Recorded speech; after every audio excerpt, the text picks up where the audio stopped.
नमस्कार, मैं हूं नीरज पांडे और आप देख रहे हैं एबीपी न्यूज। आज हमारे साथ हैं देश की केंद्रीय मंत्री, लेकिन उससे भी बड़ा परिचय अमेठी की दीदी स्मृति ईरानी जी। स्मृति जी, बहुत बहुत धन्यवाद आपका, आपने एबीपी न्यूज को समय दिया।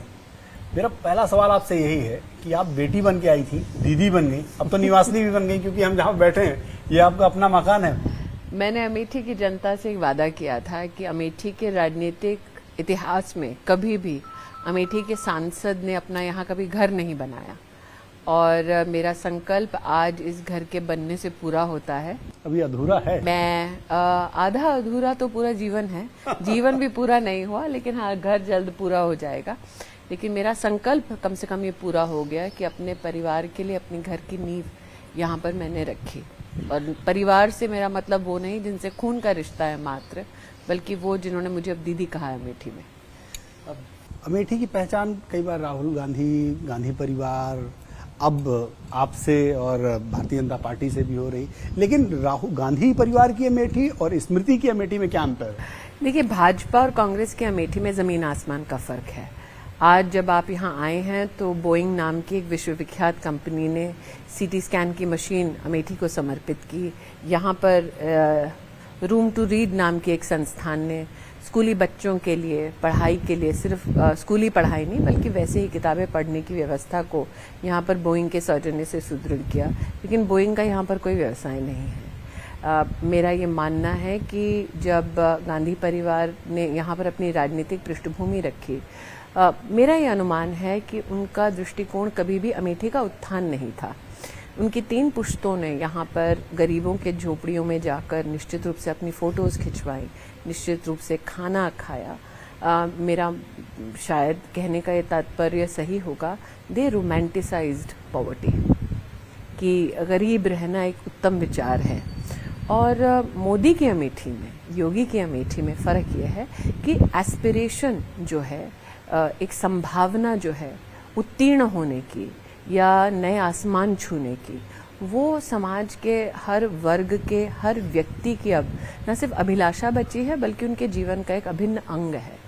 तो आज अमेठी में जब आप चर्चा करते हैं तब और अब में क्या फ़र्क है, ये वो लोकसभा क्षेत्र है जिसने केंद्र में कांग्रेस में अपना सांसद एक भेजा जिनकी माताजी की सरकार थी। ये वो लोकसभा क्षेत्र है जिसने सपा के गठबंधन वाली प्रदेश की सरकार देखी, जो याराना साइकिल पर भी रहा हाथ का। ये वो पृष्ठभूमि है जिसने मायावती जी का भी गठबंधन देखा। बसपा, सपा, कांग्रेस की अमेठी, ये कहना उचित होगा, क्योंकि 19 हो या 14, ये तीनों राजनीतिक दल बीजेपी के सामने लड़े, तो हम एक थे, वो 3। और फर्क ये है कि 19 के चुनाव के बाद 1,23,000 लोगों के घरों में कभी बिजली का कनेक्शन नहीं पहुंचा था। ये कभी कोई कल्पना नहीं कर सकता था 2014 के चुनाव से पहले कि अमेठी जैसे गढ़ में कांग्रेस के, जिसने कई प्रधानमंत्री राष्ट्र को दिए, 1,23,000 घर बिना बिजली के होंगे। 3 लाख घरों में सब में बिजली पहुंच गई नहीं है। हाँ, पहुंची है। और जहाँ जहाँ नई वसाहत है या नया मकान लोग बनाते हैं तो प्रशासन के पास आते हैं कि मुझे बिजली का आप कनेक्शन दीजिए। प्रशासन त्वरित रूप से समाधान देती है। लेकिन कोई कल्पना नहीं कर सकता था कि 3 लाख परिवारों के पास अपना शौचालय नहीं है। अमेठी में राष्ट्र में चुनौती लोग कहते थे, हाँ है, अमेठी भी नहीं हो सकता क्योंकि यहाँ पे गांधी खानदान वर्षों वर्ष रह चुका है। 90,000 परिवारों को अब तक उनके घर की चाबी मिल चुकी है। इसका मतलब अगर प्रति परिवार आप 4 नहीं 3 सदस्य भी गिने, 2,70,000 लोगों के पास कभी घर नहीं था। ये लोग कल्पना नहीं कर सकते थे अमेठी के बारे में, क्योंकि देश में ये खुशफहमी थी कि अमेठी है, राहुल गांधी रहे, राजीव गांधी रहे, सोनिया जी हैं, इंदिरा जी है, तो यहाँ का तो बिल्कुल कल्याण हो चुका। लेकिन वो लोग तो अमेठी को के मालिक अपने आप को मानते हैं। उनका मालिक और परिवार उनका मानना है कि इंदिरा जी, राजीव जी, संजय जी, उसके बाद राहुल जी। मेरा ये मानना है कि अपने आप को मालिक मानना, उस स्वभाव से ही ये लक्षण दिखते हैं जो कांग्रेस के राज में अमेठी में विशेष दिखे। जब आप इस पृष्ठभूमि को परिवार मानते हैं तब आपको खलता है कि 3 लाख परिवारों के पास आज तक टॉयलेट नहीं था। खाद की पहली रैक, ये किसी की भी कल्पना के बाहर है कि अमेठी में आपने 4 पीढ़ियां गिना दी, लेकिन खाद की पहली रैक मोदी के राज में उतरी। तो जो अपने लोकसभा क्षेत्र में, जिसका वो बार बार उल्लेख करते हैं मेरा परिवार है, क्या कोई अपने परिवार को शौचालय से वंचित कर सकता है जानबूझ के? मैं समझ सकती हूँ आप कहें कि केंद्र में विपक्षी दलों की सरकार है, आपकी केंद्र में सत्ता रही 50 साल से ज्यादा, आप यहाँ से सांसद 4 पीढ़ियां रहे, आपके मित्रों ने प्रदेश में सरकार बनाई, आपके पास क्या एक्सक्यूज था? शायद आपको ये भ्रम था गरीब को गरीब रहने दो तो ये वोट देता रहेगा क्योंकि गरीब हाथ फैलाता रहेगा। आप 2014 में लड़ने आई हैं, हम चुनाव हार गई, लंबा अंतर रहा 1,07,000 के आसपास का। 2019 में आप लड़ने आई, आप 55,000 से ऊपर वोटों से जीती। 2023 में एक बार फिर से राहुल गांधी ताल ठोकने जा रहे हैं। उनके प्रदेश अध्यक्ष का बयान आपने सुना ही होगा, अजय राय जी का। उन्होंने कहा कि राहुल गांधी फिर से अमेठी से। कोई चुनौती मानती हैं आप? देखिए, लोकतंत्र का तकाजा ये है, लोकतंत्र की सबसे बड़ी अहमियत यह है कि कोई भी कहीं से भी चुनाव लड़ सकता है। भारतीय जनता पार्टी में मेरा जो संगठन में आगमन हुआ पहली बार, मैं 27 साल की थी जब साल 2003 में वेंकैया नायडू जी राष्ट्रीय अध्यक्ष थे। मैं महाराष्ट्र में युवा मोर्चा की उपाध्यक्ष बनी थी तब। उससे पहले मैंने हिंदुस्तान में स्वास्थ्य की दृष्टि से यूएसएड और WHO के एम्बेसडर के रूप में सेवा दी थी, और वो सेवा देना शुरू की थी जब मैं 24 साल की थी। अब एक ऐसे परिवार से आना जो निम्न मध्यम वर्गीय है, जो गरीबी से उठ के वहां तक पहुंचा, एक सामान्य औरत के लिए राजनीति में आना वैसे भी विषम माना जाता था। और अगर आप मीडिया की पृष्ठभूमि से हैं तो लोग कहते थे एक्टर है तो मतलब बेवकूफ होगी। तो एक, आपकी उम्र कम है, आप 27 साल के हैं, दूसरा आप एक्टर रह चुके हैं तो लोग कहते हैं निश्चित रूप से सीरियस नहीं होगी, और आप औरत हैं, और आप किसी बड़े राजनीतिक घराने से नहीं है। तो ये 4 डिसएडवांटेजेस मेरे पास लोगों के दृष्टिकोण से रहे। अब 2003 की उस पृष्ठभूमि से चलते चलते 4 में मेरी पार्टी ने कहा चांदनी चौक से लड़ो। अच्छा, हम जाके नहीं कहते कि हमको यहाँ से लड़ना है, पार्टी में बड़े कहते हैं आपको कहाँ से लड़ना है। वहां भी जब मैं लड़ने गई थी नीरज जी, उससे पहले मैं महाराष्ट्र के विदर्भ क्षेत्र में, नितिन गडकरी जी जब प्रदेश अध्यक्ष थे तो मैं पहली बार महाराष्ट्र की मंत्री बनी 2004 में। तो तब विदर्भ में, महाराष्ट्र में काम करने के बाद अचानक कहा जाता है चांदनी चौक से लड़ो, वहां भागे। 2009 का चुनाव में नहीं लड़ी क्योंकि मैं कार्यकर्ता की भांति काम कर रही थी। राजनाथ सिंह जी ने मुझे राष्ट्रीय मंत्री बनाया था। उसके बाद जीवन में पहली बार नरेंद्र मोदी जी ने, नितिन गडकरी जी जब अध्यक्ष थे तब उन्होंने कहा कि मुझे इस बच्चे की काबिलियत पे, मैं उम्र छोटी थी, कि इसकी काबिलियत पे भरोसा है कि सिर्फ वक्ता नहीं बल्कि एक पॉलिटिकल स्ट्रैटेजिस्ट के नाते, एक पॉलिटिकल एक्टिविस्ट के नाते काम कर सकते हैं। तो मुझे गुजरात से पहली बार सांसद चुना गया। तो जो लोग मेरी राजनीति को देखते हैं उनके सामने शायद ये पृष्ठभूमि कभी वो उसका न मंथन करते हैं ना सोचते हैं। उनको लगता है अकस्मात में 2014 में अमेठी लड़ने आ गए। अब जब अमेठी 2014 में लड़ने का मुझे आदेश हुआ, राजनाथ जी अध्यक्ष थे, यहाँ पर 60% बूथों पर मुझे एक भी व्यक्ति टेबल लगाने के लिए नहीं मिला था। एक विख्यात एडिटर हैं प्रभु चावला जी, आपके राइवल चैनल से हैं लेकिन फील्ड में हमारे सीनियर हैं। उन्होंने एक इंटरव्यू किया था मुलायम सिंह यादव जी के साथ, और मुलायम सिंह जी ने कहा था, आपको याद होगा नरेंद्र मोदी जी के उस चुनावी कैंपेन की अमेठी में अंतिम जो उनकी पूरी कैंपेन की रैली थी वो अमेठी में हुई थी। उसको देख के कांग्रेस के खेमे में घबराहट थी कि मोदी आए हैं, पूरा अमेठी इकट्ठा हो गया, क्या करें। तो सोनिया जी ने, ये मुलायम सिंह जी के शब्द हैं, उनको फोन करके कहा मेरे बेटे के लिए 1 लाख वोट ट्रांसफर कर दो। तो आपने 14 का आंकड़ा गिनाया, अगर मुलायम सिंह जी उस वक्त मदद नहीं करते तो मेरे और राहुल गांधी के बीच सिर्फ 7,000 वोटों का फर्क रह गया था। इसका मतलब ये कि मुलायम सिंह जी की मदद से राहुल गांधी जीते थे 2014 का। हाँ, ये तो दुनिया जानती है, अमेठी का बच्चा बच्चा जानता है, और उन्होंने स्वयं कहा है और इसको कभी झुटलाया नहीं है कांग्रेस ने। 2019 में वो मदद नहीं हो पाई। मुझे ऐसा लगता है 2014 और 19 के बीच का फर्क क्या था। 14 में मुलायम सिंह ने कहा, इसका मतलब 7,000 का फर्क रह गया। एक ऐसे कैंडिडेट जो राष्ट्रीय अध्यक्ष है कांग्रेस पार्टी का, जो तीनों दलों की मदद से लड़ रहा है, और एक साधारण घर की एक राजनीतिक कार्यकर्ता भाजपा की। 2019 तक फर्क क्या हुआ, हमारे यहाँ लगभग 2000 बूथ हैं, उन बूथों पर कार्यकर्ता खड़े हो गए। ये वो जगह है जहाँ पे कांग्रेस की खिलाफत में तुम झंडा लगा दो अगर, तो पुलिस पीट के तुमको जेल कर देती थी। और लोग कहते थे हमको नहीं फंसना भैया, हमको कोई मारेगा पीटेगा।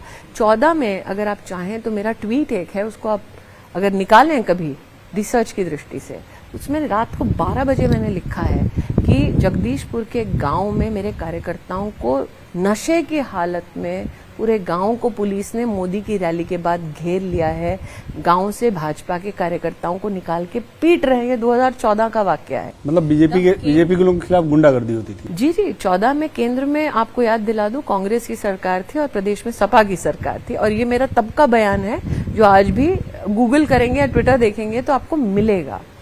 19 में हर बूथ पे हमारा कार्यकर्ता खड़ा हो गया, क्योंकि 14 से 19 तक हमने हारने के बावजूद, और मैंने वादा किया था, मैं नहीं जानती कौन लड़ेगा अमेठी 19 में, लेकिन हम हर बूथ पर काम करेंगे, हर गांव में काम करेंगे। जनता खड़ी हो गई हमारे साथ। वहां वो 3 दल थे, और 19 में भी नीरज जी मुझे जो वोट मिला, भाजपा को जो वोट मिला, वो अमेठी के इतिहास में सबसे ज्यादा वोट था। मतलब गांधी खानदान भी उतना वोट नहीं पाए थे जितना भाजपा 19 के चुनाव में पाई थी। तो 2024 को लेकर कितना आश्वस्त हैं? क्योंकि 2024 में तो 2 लड़के भी हैं, और लड़की हूं लड़ सकती और नारा देने वाली एक लड़की भी हैं। अंग्रेजी में एक शब्द है कंप्लेसेंसी। आप जो कहते हैं ना आश्वस्त, मेरा ये मानना है कि जो इस कार्यकर्ता की भूमिका में मैं अमेठी में काम करती हूँ, मैंने अपने पूरे संगठन यात्रा में की, मैं भी एक मतलब प्रभु की कृपा से एक विख्यात अभिनेत्री थी।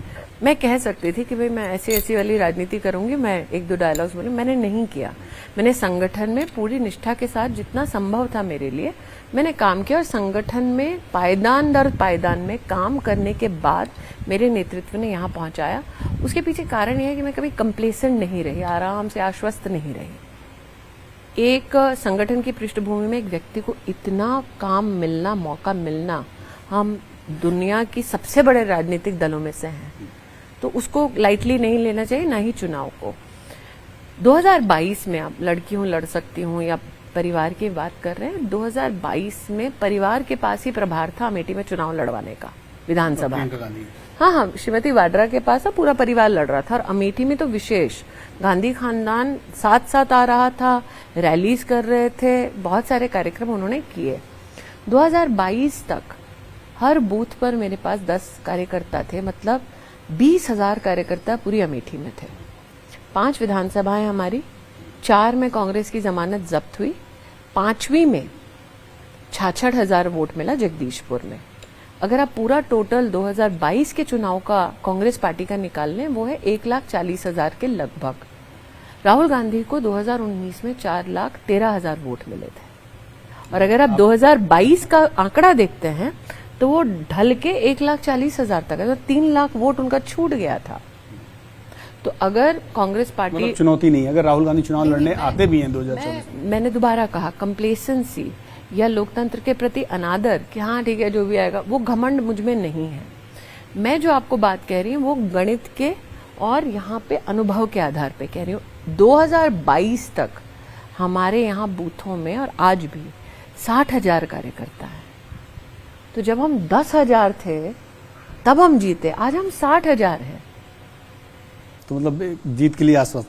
लेकिन एक थ्योरी ये भी है कि हो सकता है कि राहुल ना लड़े, प्रियंका गांधी लड़े। लोकतंत्र है, सभी को अधिकार है, कोई भी लड़ सकता है। विषय क्या है, आपको पहले जाके मायावती जी के पांव पड़ के वोट मांगना पड़ेगा, उनका सहयोग मांगना पड़ेगा।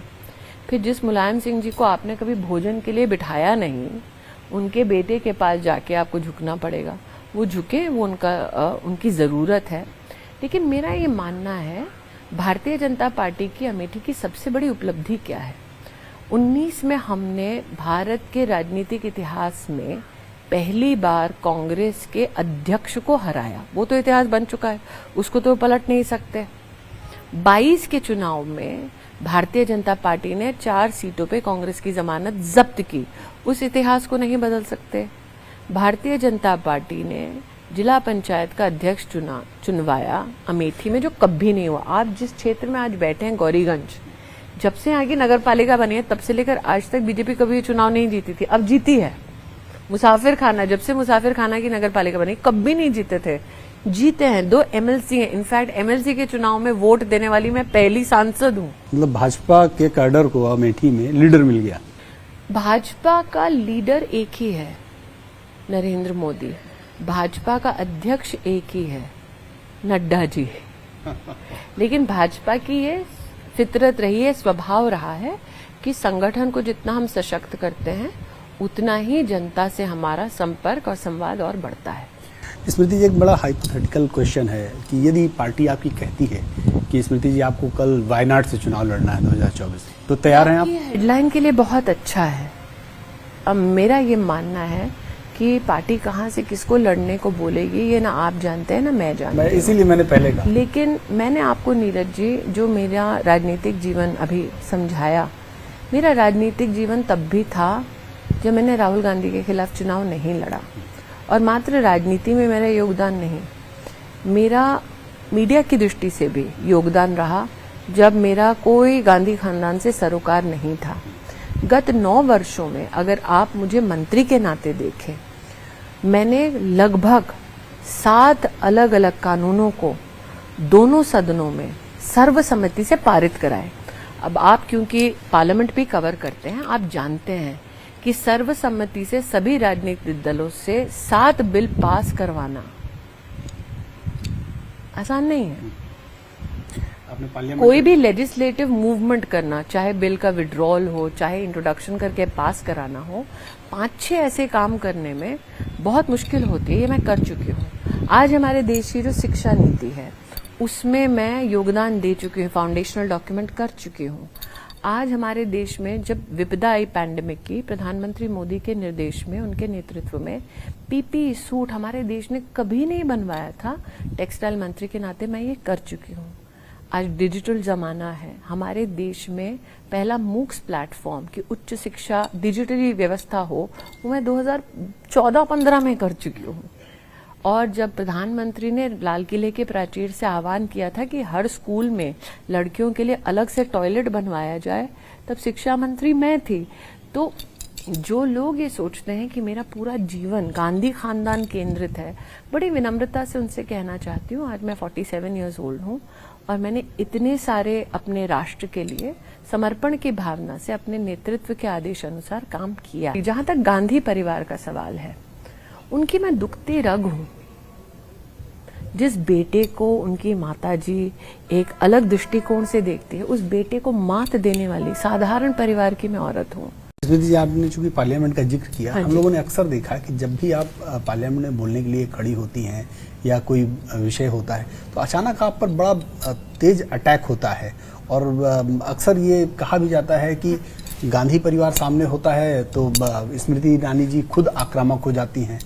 ऐसा क्यों? देखिए, ऐसा है नीरज जी, ये बहुत सारे आपसे ही क्यों झगड़ा होता है? नहीं, बहुत सारे नैरेटिव्स को सूट करता है। ये सिर्फ पार्लियामेंट, क्योंकि आप पत्रकार राजनीति के बहुत सारे मंत्रालयों से भी संबद्ध हैं। आपने विपक्ष को सत्ता में देखा है, हमको विपक्ष में देखा है, और आप सीनियर पत्रकार हैं, तो ये बोलने में कोई कोताही नहीं होनी चाहिए। इस सवाल के 3 जवाब हैं और मैं मीडिया की पृष्ठभूमि से पहले बोलना चाहती हूँ। जो चैनल आज आपका है, वो चैनल एक वक्त में उस चैनल का हिस्सा होता था जिसमें मैं सास बहू करती थी। सही है? न्यूज आप करते थे, एंटरटेनमेंट कार्यक्रम वो आज भी चल रहा है और 20 साल पूरे होने जा रहे हैं। सास बहू साजिश जो आपकी चैनल का सबसे विख्यात शो है, उसकी पहली शो में पहला काम करने वाली जो किरदार थी वो मैं थी। विभा नाम की आपकी एक रिपोर्टर होती थी, वो आके मेरा इंटरव्यू लेती थी। आज भी एक और चैनल का नाम ले रही हूँ, माफी चाहती हूँ। टाइम्स नाउ में एक कैमरामैन, जैसे ये कैमरामैन साहब है, जब मैं नौकरी करती थी असिस्टेंट की चैनल में, तो मुझे याद है मेरे पास पैसे नहीं थे। आर.के. यादव उसका नाम है। मैंने कहा, आर.के. मेरे पास पैसे नहीं है, ट्रेन के पास के पैसे दे देगा। 90 रुपए उसने मुझे दिए थे।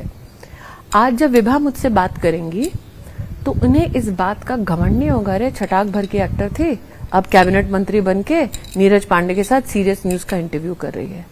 आर.के. यादव आज भी मुझे पार्लियामेंट में मेरा इंटरव्यू या मेरा कवरेज करते मिलते हैं। मैं आज पहली बार उनका नाम ले रही हूँ। उन्होंने कभी ये घमंड नहीं किया कि मैं उसको जानता था, उसके पास 90 रुपए तक नहीं थे, ट्रेन के लिए मैंने दिए। तो कई बार जब मीडिया से मेरा तारुफ होता है, जिन लोगों के साथ मैं काम कर चुकी हूँ, मेरी खुशकिस्मती है कि उनमें से बहुत लोग ऐसे हैं जो उदार मन के हैं, जिन्हें इस बात का गौरव है कि हाँ, हमारे साथ असिस्टेंट थी, हाँ हम इससे चाय मंगवाते थे, हाँ इसकी जेब में पैसा नहीं होता था, लेकिन उनके मन में कभी कटुता नहीं हुई। कुछ ऐसे भी मीडिया के मित्र हैं जिन्हें कांग्रेस का राज ज्यादा सुहाता था, पद्म पुरस्कार उनको मिल चुका था, उनकी अलग सोच थी, आ जाएगी इसको निपट लेंगे। तो तब उनको इस बात का बहुत गुस्सा होता था कि अच्छा हम अटैक कर रहे हैं, इसके पास जवाब है, और अगर मैं तीखा जवाब दे दूं तो बाहर जाके कहते बड़ी उससेल है। तो ये चित भी मेरी पट भी मेरी। जहां तक गांधी परिवार का सवाल है, उनकी मैं दुखती रग हूं। जिस बेटे को उनकी माताजी एक अलग दृष्टिकोण से देखती है, उस बेटे को मात देने वाली साधारण परिवार की मैं औरत हूं। तो इस बार भी जब सदन में मैं बोली, मैं स्तब्ध थी कि श्रीमती गांधी ने वहां पर सबको बोला, वो पूरा चित्र तो पूरी दुनिया ने देखा है कि बोलो, इस पे चिल्लाओ। मतलब जब एक वक्त हमारी मीडिया ने देखा था कि श्रीमती गांधी को देख के लोग कहते थे कि सोनिया जी तो बड़ी सभ्य है, सौम्य है, मैंने सामने देखा है कि बोलो कि चिल्लाओ।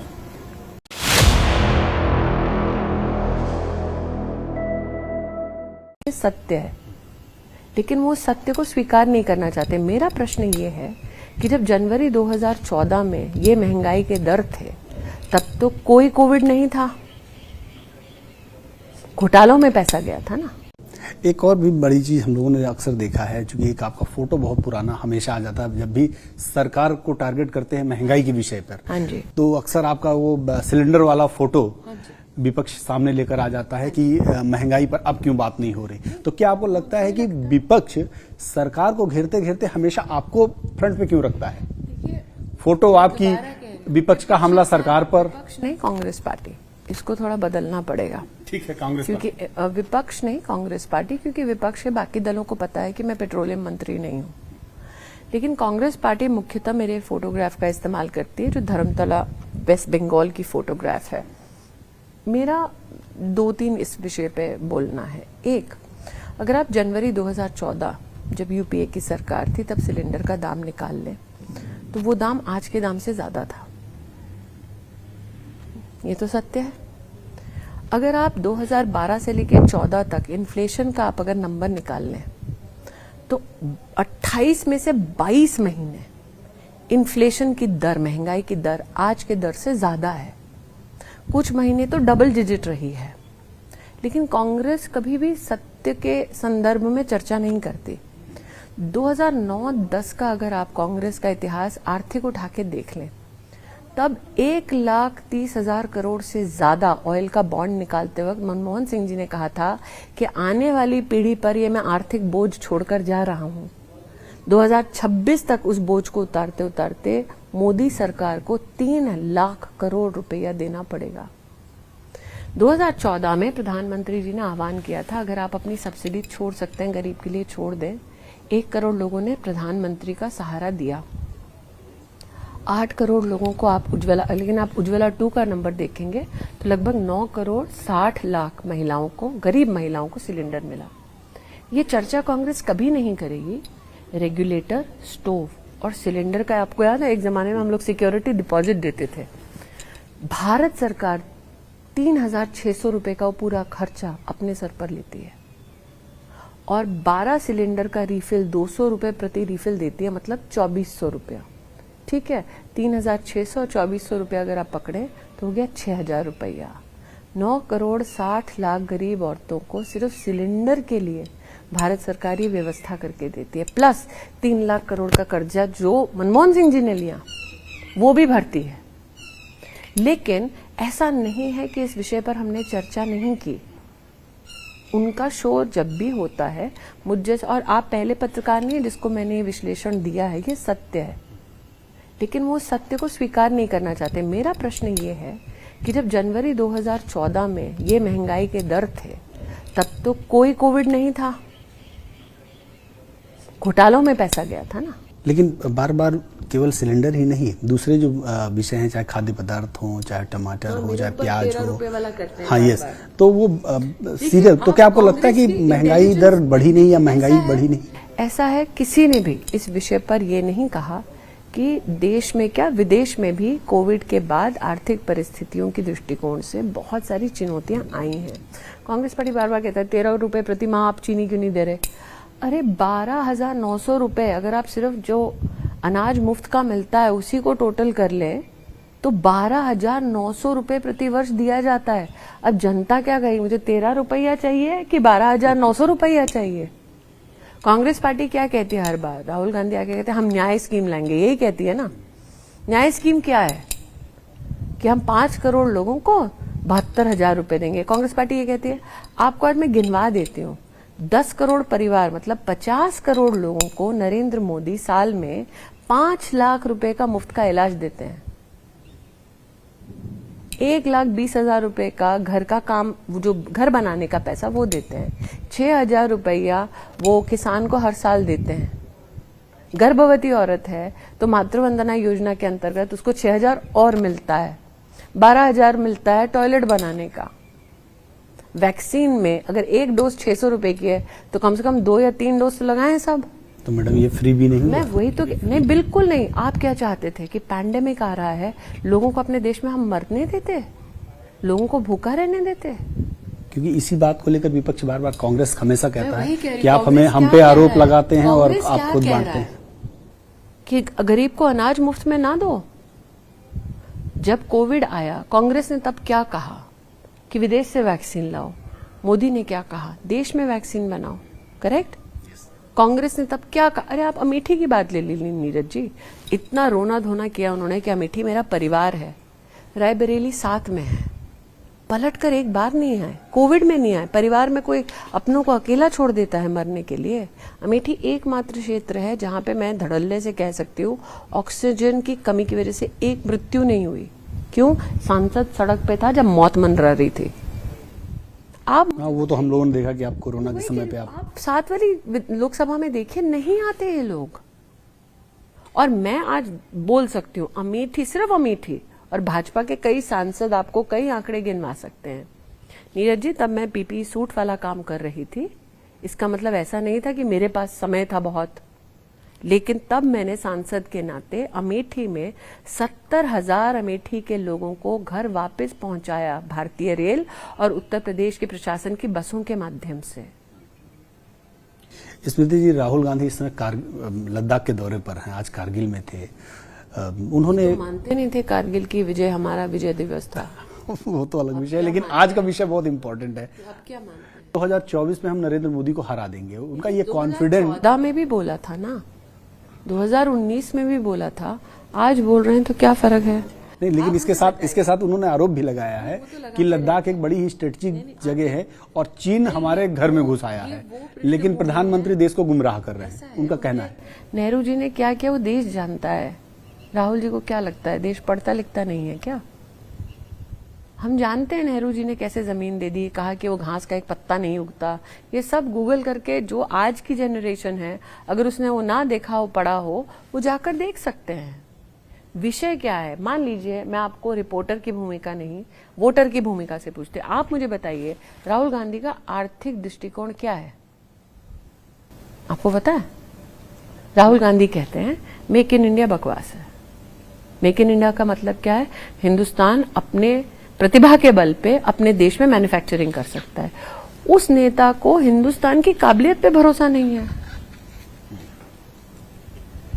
लेकिन उनके नेता हैं मनीष तिवारी, उन्होंने समर्थन किया है उनका, क्योंकि आज प्रधानमंत्री नरेंद्र मोदी। नेता की मजबूरी है समर्थन करना। आप तो ऐसे बोल रहे हैं जैसे आपको लगता है कि वो एंटरप्राइज है पॉलिटिकल, ये पॉलिटिकल पार्टी है। नहीं, लेकिन चूंकि प्रधानमंत्री नरेंद्र मोदी ने, चूंकि ब्रिक्स में गए हुए हैं, उन्होंने कहा कि चीन को हमारी सीमाओं का सम्मान करना चाहिए, एलएसी का सम्मान करना चाहिए, लेकिन उस पर ही मनीष तिवारी ने सवाल खड़े कर दिए। ऐसा है, प्रधानमंत्री के डिप्लोमेटिक एंगेजमेंट्स के बारे में अधिवक्ता जो एमईए के हैं वही अधिकृत हैं बोलने के लिए।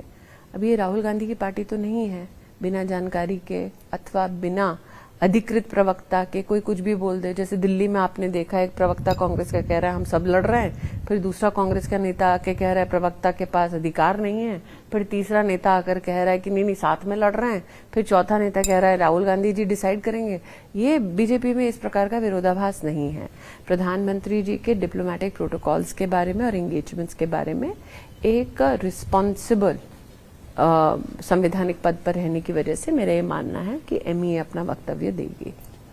चूंकि मैं फिर से पार्लियामेंट पे आता हूं, चूंकि इस बार पार्लियामेंट बड़ी हंगामेदार रही, लेकिन उस दौरान बार रहती एक राहुल गांधी जी के व्यवहार पर आपका क्या कहना है, क्योंकि उन्होंने जो आपने सवाल खड़े किए। देखिए, ऐसा है, पार्लियामेंट हमारे संविधान की सबसे वो वरिष्ठ और सम्मानित पीठ है जहां पर देश के संकल्पों, देश के कानून, देश की व्यवस्थाओं के बारे में चर्चा होती है। ये वो जगह है जहां पर देश के नागरिक अपेक्षा करते हैं कि हमारे नेता जो चुन के जाएं वो एक मर्यादा की सीमा में अपना व्यवहार प्रस्तुत करें, क्योंकि पार्लियामेंट में ऐसा नहीं है कि घर पे झगड़ा चल रहा है, देश और विश्व पूरा देखता है। और ऐसी मर्यादित जगह में अमर्यादित व्यवहार पहली बार नहीं किया है गांधी खानदान ने। क्या हम राष्ट्र में और विशेषतः युवा पीढ़ी को इसकी गरिमा का एहसास दिला सकते हैं? दिला सकते हैं। तो मेरा मानना है, आज आप 3 पुरुष खड़े हैं एबीपी न्यूज के, क्या आप ऐसा व्यवहार अपने न्यूज नेटवर्क में किसी महिला के साथ करेंगे? मैं आपसे पूछ रही हूँ, करेंगे? नहीं, वो तो ऑब्वियसली नहीं। हाँ, ठीक। आप न्यूज नेटवर्क में नहीं करेंगे। अगर आप बाहर जा रहे हैं, किसी महिला के साथ ऐसा कोई अभद्र व्यवहार करे या किसी बड़े के साथ अभद्र व्यवहार करे, क्या आपको वो अभद्र व्यवहार पसंद आएगा? नहीं आएगा, किसी को नहीं आएगा। किसी को नहीं आएगा। तो जब हमारे सामान्य जीवन में ये पसंद नहीं आएगा, तो वो देश की संसद है और हम और विशेष महिला प्रतिनिधि अपनी लोकसभा क्षेत्र के चुने हुए प्रतिनिधि हैं। हमारी लोकसभा का सम्मान है जो हमें पार्लियामेंट में संरक्षित रखना है। तो अगर आपके प्लेस ऑफ वर्क में ये नहीं होना चाहिए, तो मेरे प्लेस ऑफ वर्क में क्यों होना चाहिए? स्मृति जी, चूंकि आपका पॉलिटिकल आकलन बड़ा जबरदस्त रहता है, चूंकि इस साल के अंत तक 5 राज्यों के विधानसभा चुनाव पे है और विपक्ष पूरा एक इंडिया अलायंस के नाम से I.N.D. अलायंस बिल्कुल एकजुट है और देखिए, नाम में ही विभाजन है। उनका कहना है कि हम, वही तो कह रही हूं, नाम में विभाजन है। क्या आपको लगता है कि विधानसभा चुनावों में क्या स्थिति रहने वाली है और एनडीए को वो लोग चुनौती दे पाएंगे? मैं इतना ही कहूंगी, भारतीय जनता पार्टी के कर्मठ कार्यकर्ता नरेंद्र मोदी जी के नेतृत्व में अपने प्रदेश संगठन के बल पर पूर्ण निष्ठा से चुनाव लड़ेंगे भी और जीतेंगे भी।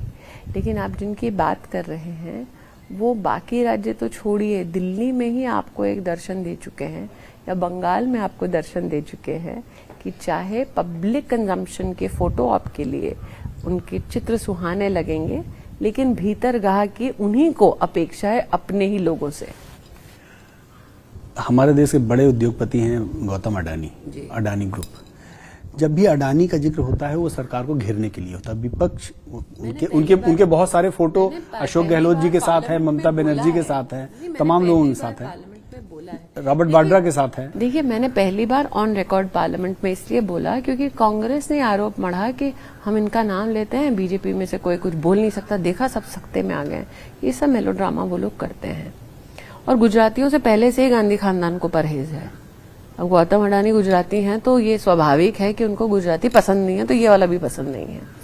लेकिन विषय ये है, और मैंने पार्लियामेंट में ऑन रिकॉर्ड कहा है कि अगर इतने खराब हैं तो अशोक गहलोत जी ने उनके साथ एमओयू क्यों किया? अगर इतने खराब हैं तो भूपेश बघेल जी ने उनको आदिवासियों के मना करने के बाद भी प्रोजेक्ट क्यों दिया? अगर इतने खराब हैं तो पश्चिम बंगाल में वो अलायंस के ही तो व्यक्ति हैं, पश्चिम बंगाल में ममता जी ने उनको प्रोजेक्ट क्यों दिया? अगर इतने ही खराब हैं, केरल में उनके सहयोगियों ने उनको प्रोजेक्ट क्यों दिया?